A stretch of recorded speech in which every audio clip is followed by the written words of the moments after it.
Jadi bukan dari 35 juta, terus kemudian turun jadi 950.000. Kalau saya tidak yakin dan tidak pernah ragu, itu kuncinya gitu aja. Kalau saya yakin, saya supaya mungkin cari cara supaya kuliah di sini di mana. Nah, saya tanya-tanya sama si A, si B, sama abang-abang dan seterusnya. Akhirnya ditemukan jalannya. Oh ternyata nih ada ketemu di sini. Ya sebenarnya gini, modal kita tuh adalah satu udah punya kaki, tangan, udah punya tubuh. Kadang kita hanya berpikir, oh orang lain punya kok saya belum punya. Enggak. Apa yang sudah kita punya dulu, kita benar-benar perdayakan dan kita bersyukur, itu akan ditambah lagi. Nah, yang kedua, bener memang nempel sama orang yang sudah sukses di bidangnya. Oh siapa yang nempel? Nah, akhirnya kita bantu kepentingannya dia.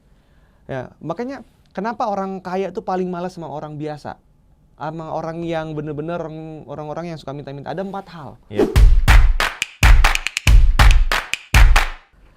Halo guys, Assalamualaikum warahmatullahi wabarakatuh. Selamat pagi, siang, sore, dan malam buat teman-teman semua. Jumpa lagi kita di Tanya Halinya ya bersama Zulfikar Dahlan guys. Halo semuanya. Guys, hari ini kita mau bahas apa? Nah, kalian saksikan dulu yang satu ini. Halo, selamat siang teman-teman semuanya. Nah, ini saya bersama member Ternak Properti, Pak Malik. Beliau ini dahsyat untuk lapor progres, kemudian sudah berhasil pecah telur.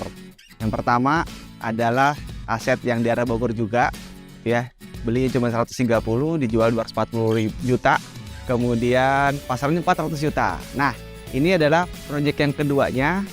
Dan saya mau tanya-tanya, kenapa bisa cepet banget jualnya dan sekarang seperti apa?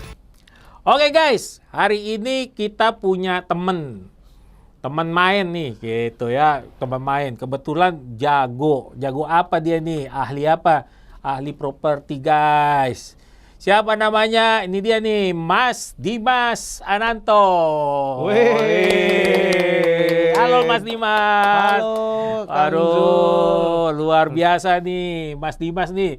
Gua ngeliatin di media sosial, apalagi kalau gua karena banyak di TikTok ya gitu ya, jadi lewat luar biasa nih berikan edukasinya ya Mas Dimas ya. Siap, Aduh, Mas Dimas mau cerita dikit nih. Siap. Bisa terjun ke memberikan edukasi itu pasti ada latar belakangnya. Nggak mungkin cuma kayak motivator lain. Sorry ya buat teman-teman yang motivator lain yang tidak berbisnis tapi bisa cerita soal berbisnis nggak ngerti itu. Ada gitu ya, gitu. Banyak kan gitu ya. Teori doang gitu ya. Tapi nggak praktekkan gitu. Ya, praktek nggak ada ya gitu. Kalau Mas Dimas termasuk itu nggak? Iya, ya. termasuk dong. Jadi termasuk maksudnya prakteknya langsung. Praktek ikut kan gitu ya. Kalau praktek kan tahu suka dukanya ya. Iya. Boleh cerita sedikit nggak Mas Dimas? Oke, dulu saya memang berkarir di bidang agen properti ya dulunya. Sebelumnya saya tahun 2012, 2013 itu saya belajar di dunia properti jadi seorang agen properti. Nah, di mana agen properti itu kita merasakan bagaimana sih cara untuk mengakuisisi properti, kemudian cara menjualkan, kemudian cara juga ngomong kepada pemilik propertinya, cara untuk ngomong kepada calon investor yang membelinya, itu semua dilatih di sana, ibaratnya seperti itu. Nah, dari situ kita bahwa oh, ternyata ini tuh cara belajar itu dari awal seperti ini gitu. Terus kemudian karena memang keluarga saya juga keluarga orang yang sederhana gitu ya.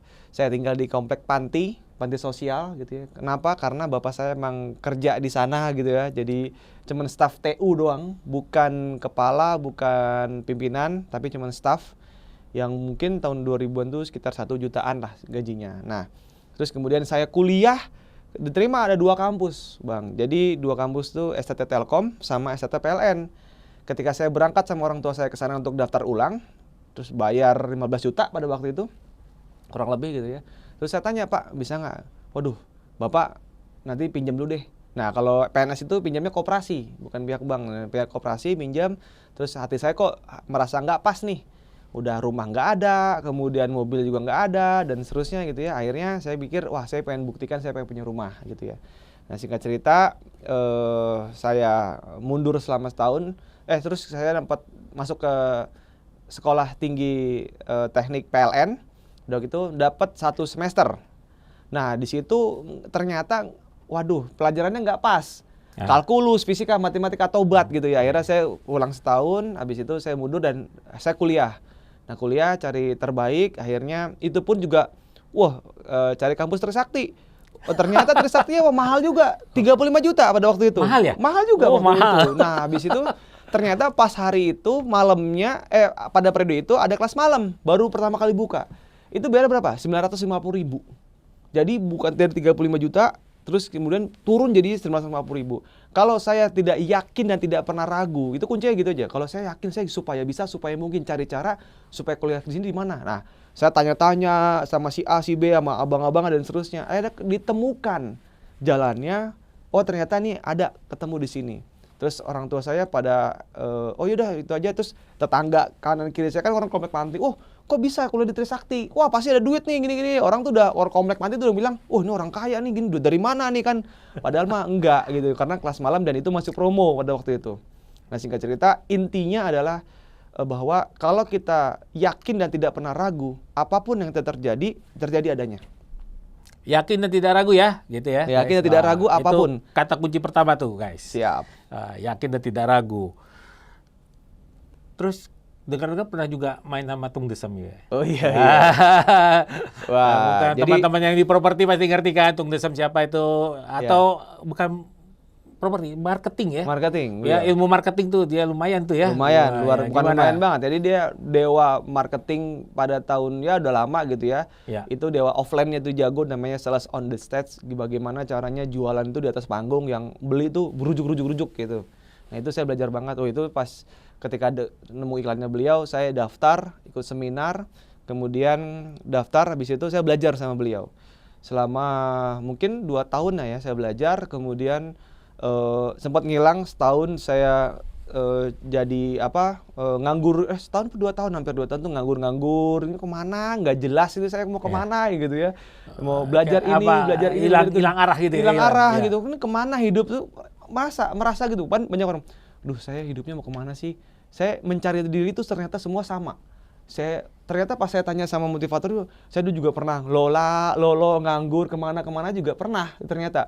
Oh, ibaratnya kita mencari jati diri. Nah, ketika itu saya belajar, kemudian nempel sama guru, terus kemudian akhirnya saya belajar dan bantu beliau untuk jadi apanya gitu, jadi ajudannya gitu ya, pernah jadi ajudannya, sampai saya merasa udahlah gimana cara buat nempel orang sukses kan gitu ya. Ada peribahasa 3 nih. 1, kalau kita mau jadi orang sukses, 1 buku apa yang kita baca, yang kedua dan dengan siapa kita bergaul, yang ketiga siapa yang kita follow dan kita ikuti polanya.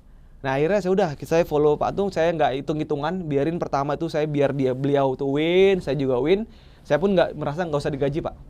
Saya sampai beranikan diri nggak usah digaji Pak, selama setahun nggak digaji. Pertanyaannya apakah benar 100% nggak digaji? Enggak. Tetap ada bonus-bonus lain di luar gaji, kan gaji sama bonus beda. Akhirnya saya ngambil yang di bonusnya, terus kemudian dikasih tambahan. Kalau hanya mental gajian, wah nggak pas gitu, kok masih kurang segala macam. Mental gajian nggak ya? Nggak gitu ya, seperti itu. Guys, kalian ini dulu nih, lihat dulu nih profil Mas Dimas Ananto di beberapa media sosial. Nyok, kita lihat dulu. Halo teman-teman, saya Dimas Dinanto, founder Ternak Properti. Di mana di Ternak Properti ini, saya menceritakan pengalaman saya selama 12 tahun di bidang dunia properti. Kenapa saya membuat bisnis Ternak Properti ini? Tujuannya saya ini adalah ingin membagikan pengalaman saya, bagaimana saya menjalankan bisnis di bidang dunia properti. Kapan sih waktu yang tepat buat beli dan punya rumah sendiri? Kira-kira pas masih jomblo atau sudah nikah ya? Nah, tiap orang pasti punya kondisi dan masalah yang berbeda-beda.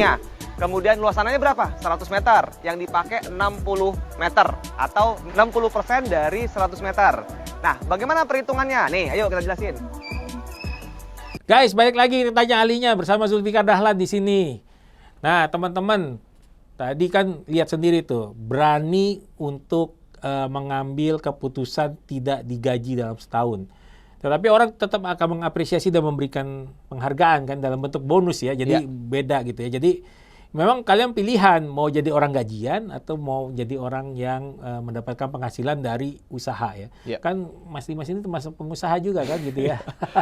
Dulunya ya saya usaha, jadi waktu zaman kuliah juga kan bingung kan duit dari mana gini-gini ya. Akhirnya saya pada waktu zaman dulu tuh belum ada Traveloka. Jadi waktu kuliah ketika saya jadi agen travel itu pernah sekali jeng untung tuh 600.000. Per Ya. zaman dulu tuh wah, gede banget itu menurut Luar saya. biasa. Tahun berapa itu, Mas? Tahun 2000 berapa? 9 kali ya. 2009 Nah, ya. kurang lebih 2009-an atau 2008 2009 lah. Nah, habis itu loh, oh ini lumayan nih. Ya udah saya usaha travel aja gitu sama tiket pesawat dan seterusnya. Itu menghidupi saya buat kuliah juga, buat kehidupan juga dan seterusnya.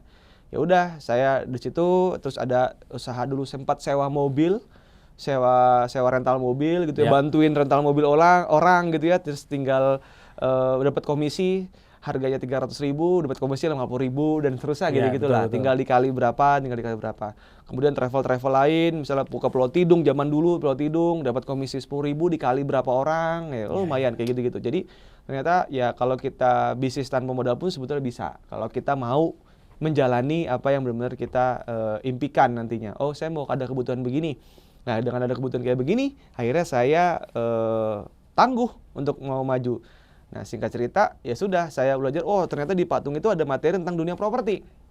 Nah, dunia properti ini ya, oh cara bisnis tanpa modal seperti apa, kemudian cara bisnis kita kerjasama dengan orang developer seperti apa, cara beli properti murah di bawah harga pasar itu seperti apa, dan seterusnya. Akhirnya saya belajar sama beliau, yang ngikutin dan nempel sampai sekarang juga. Dan akhirnya dipercaya sama beliau tuh pernah jadi GM-nya beliau juga. Di TDW Resource. Jadi pernah jadi GM-nya beliau untuk ngurusin TDW Resource itu adalah IO-nya Pak Tung untuk seminar-seminar beliau.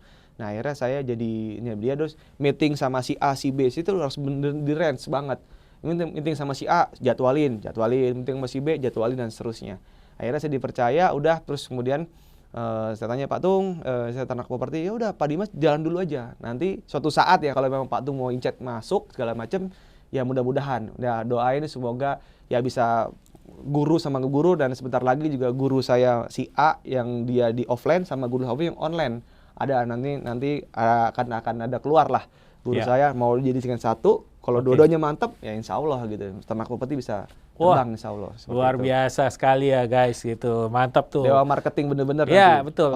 Gue sendiri sering memperhatikan ya ternak properti kadang-kadang lewat juga di beranda gue.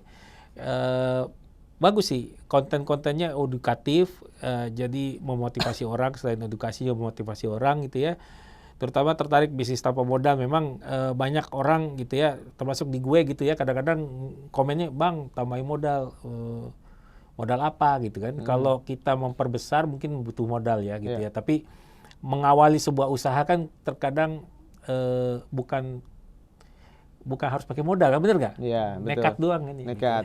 Ya sebenarnya gini, modal kita tuh adalah satu udah punya kaki, tangan, udah punya tubuh. Pertanyaan gini, mau nggak ditukar balikan dengan nasib yang lebih parah dari kita? Nggak mungkin. Kadang kita hanya berpikir, oh orang lain punya kok saya belum punya. Enggak. Apa yang sudah kita punya dulu, kita benar-benar perdayakan dan kita bersyukur, itu akan ditambah lagi. Nah, yang kedua, bener memang nempel sama orang yang sudah sukses di bidangnya. Oh siapa yang nempel? Akhirnya kita bantu kepentingannya dia. Ya, makanya kenapa orang kaya itu paling malas sama orang biasa? Sama orang yang bener-bener orang-orang yang suka minta-minta. Ada 4 hal. Yang pertama adalah orang kaya malas sama orang biasa karena satu, minta sumbangan. Yang kedua, minta pinjaman. Yang ketiga, minta kerjaan. Yang keempat parah lagi. Apa tuh? Sumbangan, kerjaan, pinjaman, semuanya diambil. Nah, itu parah kayak gitu. Nah, lalu solusinya dengan cara apa? Bantu kepentingan orang sukses tanpa hitungan. Nah, dari situ dia pasti akan ada, ya udah deh, ini tambahan bagi hasil. Nih. Jadi orang sukses itu dia kurang orang sebetulnya. Ya kan? Dia banyak peluang tapi tidak punya waktu. Tapi orang biasa punya banyak waktu, tidak punya uang. Betul. Nah, jadi solusinya lah bagaimana cara bisnis properti atau bisnis apapun tanpa modal, bantu kepentingan orang dulu, nggak usah hitungan, nggak apa-apa. Dapatnya komisi sedikit kan segala macam. Yang penting adalah tahu polanya ini begini. Polanya begini. Nanti kita ikutin prosesnya dan gini sekali lagi, setiap orang ada masanya, setiap masa ada orangnya. Betul. Nah, jadi gantian. Mungkin kayak misalkan Andri Wongso dulu kan, dia bagus nih sekarang. Tapi sekarang gimana? Nggak terlalu. Mario Teguh, dia bagus dulunya. Sekarang udah mulai. Siapa penerusnya? Ya kita ini. Betul, gitu. betul. Mungkin TDW ada orangnya sekarang, tapi nanti suatu saat pasti ada masanya. Siapa? Saya ini. Sama, saya ini ada masanya. Nanti siapa lagi? Tim saya. Ya. Makanya saya bilang ada divisi saya tuh ketika di akhir gitu ya, jadi partner. Pertanyaannya bisa nggak dia jalan sendiri? Bisa. Tapi kalau jalan sendiri, mau partner sama saya gitu ya? Ya lebih besar mana? Lebih cepat mana? Lebih saya dong. Kenapa? Karena satu, nama besar saya ada. Yang kedua, saya bisa modalin. Yang ketiga, bisa ngocingin si tim kayak saya. Karena apa? Dapat dipercaya dulu. Kalau di awal tidak dapat dipercaya, gimana cara mau dapat bagi hasil, gimana dapat bonus dan seterusnya? Ya susah. Akhirnya next, dan akhirnya ya makan hati juga. Betul. Gitu. Nah, saya ngajarin sama tim saya bahwa ayo jadilah orang yang satu ikhlas. Memang capek luar biasa. Saya nempel Bapak tuh Jan. Itu memang bener-bener hati kita tuh merasa tuh, wah gue capek banget ya gini. Tapi dari situ akan jadi pelajaran. Ketika kita jadi seorang pemimpin nantinya, pengen nggak tim kita nanti yang loyal sama kayak kita? Mindsetnya di situ. Jangan saya merasa saya tuh capek ya. Saya sampai jam 1, jam 12, jam 1, jam 3, jam 5 berangkat lagi. Ya, itu semua suka duka dijalanin, Bang. Nah, ketika suka dijalanin, akhirnya akan nempel nanti tim kita. Tim kita akan, nanti tim kita ada masanya juga nih. Akan menjadi usaha sendiri, nggak apa-apa. Saya sih oke, ayo partner sama saya. Jauh lebih, nanti suatu saat akan belajar, maksud Pak Dimas tuh begini tuh. Nah itu loh. Betul. Maksudnya, Betul. Itu juga kita alami tuh, Bos. Jadi kan? benar bahwa ada orang, ada masa, ada orangnya gitu ya. Itu hal yang paling logis ya terjadi. Kan ada regenerasi dan lain sebagainya gitu ya. Jadi kadang-kadang orang tuh tidak tahan dengan proses. Iya, tidak tahan dengan proses. Capek lah, terus di-push dikit aja baper lah, wis dan susah kayak gitu, susah. Pertanyaannya, apakah saya nggak pernah nangis nih? Saya pernah nangis, Pak. Saya pernah nangis ibaratnya di-push sama si A, si B, si C gitu. Wah, nangis. Gini mau cabut gitu. Sabar. Kalau kamu jadi seorang mutiara, kamu harus siap ditekan. Kalau itu saya sampai adalah satu perusahaan ya Polda Dewi juga gitu. Terus di-push gini. Oh, beda pendapat gini. Akhirnya ibaratnya dikatain jelek lah apa segala macam. Tapi buktikan aja. Akhirnya lumayan buktikan ya tetap namanya pemimpin tuh ada kekurangan, ada pemimpin dan kekurangan dan kelebihan masing-masing. Nah, dia pasti bagus di mana, kekurangannya di mana dan seterusnya. Tetapi kita ambil fokus solusi. Ketika apa kelebihannya dia, nah kita sebagai tim melengkapi, bukan menyalahkan. Oh, kekurangannya si tim pimpinan kita begini. Ya. Nah, maka lengkapilah ini kita. Betul. Jangan kita menyalahkan. Oh, Pak, ini kurang ini, Pak, kurang itu. Itu kan cerita. Ya, Pak, itu cerita doang. Pak, kurang ini, kurang itu. Pak, kurang ini, kurang itu. Solusi ini, Pak. Nah, itu baru keren. Betul. Jadi kasih solusi, jangan cuma cerita doang. Betul. Pak, kurang ini nanti biar bagian kita kerjain deh, Pak. Nah, gitu. Itu kan salah satunya gitu kan. Ya. Itu solusinya. Makanya saya bilang, oke, dengerin cerita gini, solusinya apa? Gini. Oke, bagus. Pak, menurut Bapak gimana? Nah, kayak saya selalu ketika Bapak ngomong itu, Pak, begini, solusinya begini, Pak. Menurut Bapak gimana? Oh, kurang, Pak. Kurang, Pak Dimas. Oke, yaudah solusi seperti ini, Pak. Gimana menurut Bapak? Step kedua. Oke, bagus ya. Udah. Jadi jangan mengasih bebannya ke pimpinan kita, tetapi kita coba tanggung jawab dulu ya untuk kita belajar jadi seorang pemimpin. Betul. Ya, ketika kita menjadi seorang pemimpin, apakah 100% pemimpin salah? Apa benar? Enggak juga. Pasti ada kejedot-jedotnya juga. Wah, salah Bapak, salah ngambil keputusan. Tapi nggak apa-apa, proses belajar. Betul. Nah, itu proses belajar itulah yang orang yang mungkin nggak tahan. Nah, ketika ada perbedaan-perbedaan itulah yang membuat kita akan menjadi bertumbuh nantinya. Nah, Dahlan Iskan selalu bilang, habiskan masa gagalmu di masa muda gitu ya. Betul. Jadi kamu salah gini-gini nggak apa-apa. Go ahead, jalan terus. Gas. Asalnya di masa tua. Wah, iya, sebelum masa tua gitu loh. Napasnya udah nggak kuat kan. Iya, gitu kuat. Ya. Kalau misalkan saya mungkin ada yang bilang, oh lu hebat ya segala macam. Tapi lu kamu nggak ngelihat kesalahan-kesalahan saya dulu tuh kayak gimana. Diomelin, kemudian dikatain sama orang nggak pas, apa segala macam. Ya biarin aja gitu. Tapi kan kita lakukan terbaik. Sampai Om Deddy Kobuzer, kalau kekurangan kita tuh nggak bakal jadi sukses, dengerin orang lain tuh ngucap kita salah. Ya. Yuk, lu salah, lu nggak bisa, ya udah kan lu nggak jalan. Tapi kalau ketika ada orang yang ngomongin kita, ya udah, oke, terima kasih, jalan terus. Oke, terima kasih, jalan terus. Misalkan kita kayak sama belajar dalam satu sepeda dulu kan. Iya. Terus jatuh, aduh, kayaknya nggak bisa deh yang sepeda. Nah, pasti kan kita sebagai bapak kan sebagai ayo bangkit lagi, jalan lagi sama. Dalam dunia karir juga sama, dalam dunia bisnis juga sama. Ya pasti yang namanya rintangan, tantangan. Pak, omset belum gini. Ya supaya bisa, ayo gimana caranya? Saya pun juga, ayo gimana caranya? Saya minta oper sama tim kita. Oh, direksi, ayo turun tangan dong. Ini kayak gini gimana? Ya udah, oke. Dan lama-lama akhirnya ternyata pelajarannya begini tuh. Tetap setiap orang maupun kita melihat Abu Rizal Bakri mau lihat siapa mau Ganjar, Anies, terus kemudian siapa lagi Pak Bowo, semua punya tantangan masing-masing. Ya kan, bener nggak? Punya tantangan warna masing-masing. Punya warna masing-masing, punya tantangan masing-masing. Betul. Pertanyaan kalau kita nggak bergerak, tetap aja punya tantangan. Dia kenapa? Karena dia pasti punya masalah juga. Dan nggak mungkin setiap hidup tuh, Pak, nggak, saya maunya hidupnya happy-happy aja. Nggak bisa. Tetap lama-lama nanti akan kamu ya ada masalah. Contoh, misalkan orang tua saya kan PNS. Orang kan happy aja biasa, cuma gaji, pergi pagi, pulang selesai, udah selesai. Habis itu begitu pensiun bingung, waduh gimana lagi? Masalah kan jadinya. Betul. Ya sama, sebetulnya masalah juga ketika dia pensiun pun ketika merasa nggak pernah hidup, nggak pernah takut ada masalah gini. Pokoknya saya takut deh masalah gini, saya hidupnya happy aja. Nah begitu tua nanti, sama juga, masalah juga. Kenapa? Oh ternyata biayanya gede juga ya.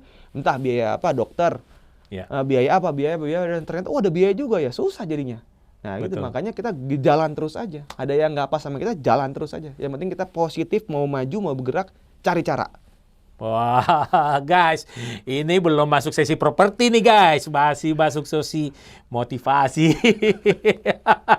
Luar biasa guys, ini memang kalau bicara soal tadi itu benar semua ya.